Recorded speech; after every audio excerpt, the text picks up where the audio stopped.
सभी के कहने पर अक्का साहिब ने रीसेट का बटन तो दबाया, लेकिन रिश्तों का रीसेट नहीं हो पाया। ऊपर से उनका बेटा जो राम बनने की बजाय रावण बनता जा रहा है। नमस्कार, मैं हूं संदीप पंडे और आप देख रहे हैं मेरा चैनल सीरियल और संदीप। आप सभी का स्वागत है। आगे बढ़ने से पहले आप सबसे गुजारिश कि अभी तक आपने हमारे इस चैनल को सब्सक्राइब नहीं किया है तो प्लीज़ सब्सक्राइब कर लीजिए, बेल आइकन को दबा दीजिए ताकि आपको हमारे वीडियोस के नोटिफिकेशंस मिलते रहेंगे।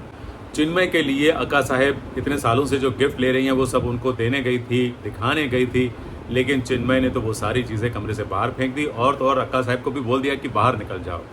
सभी ने ये देखा, वो शायद इस सिचुएशन को समझने की कोशिश भी कर रही थी, लेकिन उसको भी उस कमरे से बाहर जाना पड़ा। लेकिन बाहर निकलते ही जैसे ही उसको जीतू भाई घर के नौकर मिले तो उनसे पता चला कि चिन्मय ओरिजिनली कैसा है। वो नौकर की और उसकी बेटी की चिंता भी करता है, उसके बारे में पूछ भी रहा है। तो सभी को ये बात तो पता चली कि चिन्मय की दो तरह की पर्सनालिटी है, घर वालों के लिए कुछ और है और बाकी लोगों के लिए कुछ और है। तो घर वालों के लिए इतना उखड़ा उखड़ा क्यों है चिन्मय, ये जानने की वो कोशिश ज़रूर करेगी।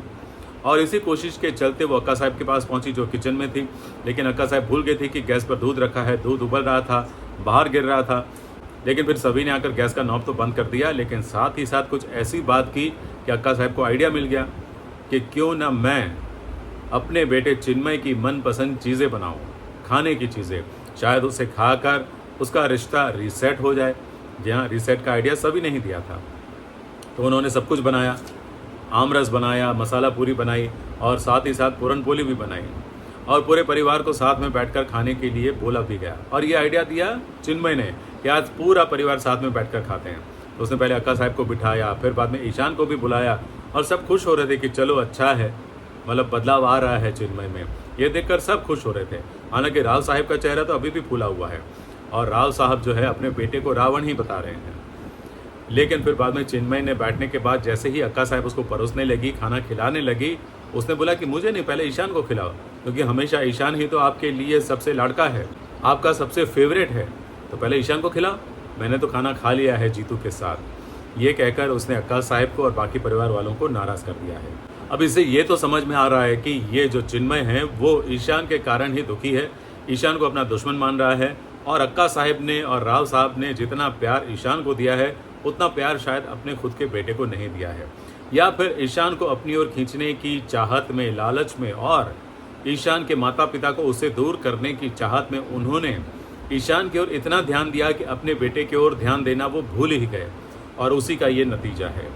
अब रामनवमी का फंक्शन होने वाला है और इसकी जिम्मेदारी सभी ने अपनी सबसे छोटी ननद यानी कि अनवी को दी है। हालांकि अनवी ने ना नुकुर किया है, लेकिन सभी जिस कॉन्फिडेंस के साथ मर्यादा पुरुषोत्तम राम कौन है इसके बारे में बता रही है, वो देखकर लगता है कि अनवी को भी कॉन्फिडेंस आ ही जाएगा और कॉलेज में कोई फंक्शन, कोई ड्रामा ज़रूर होगा और उस ड्रामे में भी ड्रामा होगा। जी हाँ, कॉलेज में हो रहा है तो वहाँ रीवा भी होगी और शायद चिन्मय भी पहुँच जाएगा, तो कुछ तो ड्रामा होगा ना। बाकी क्या होने वाला है जैसे ही हमें पता चलेगा हम आपको ज़रूर बताएंगे। और हाँ, बाकी अपडेट कुछ आएगा तो हम आपको शाम को 5:30 बजे के लाइव में भी बताएंगे, तो आप लोग ज़रूर रहिएगा। थैंक यू वेरी मच ये वीडियो देखने के लिए। अच्छा लगा तो लाइक कीजिए, शेयर कीजिए अपने दोस्तों के साथ और हाँ, सब्सक्राइब करना मत भूलिए।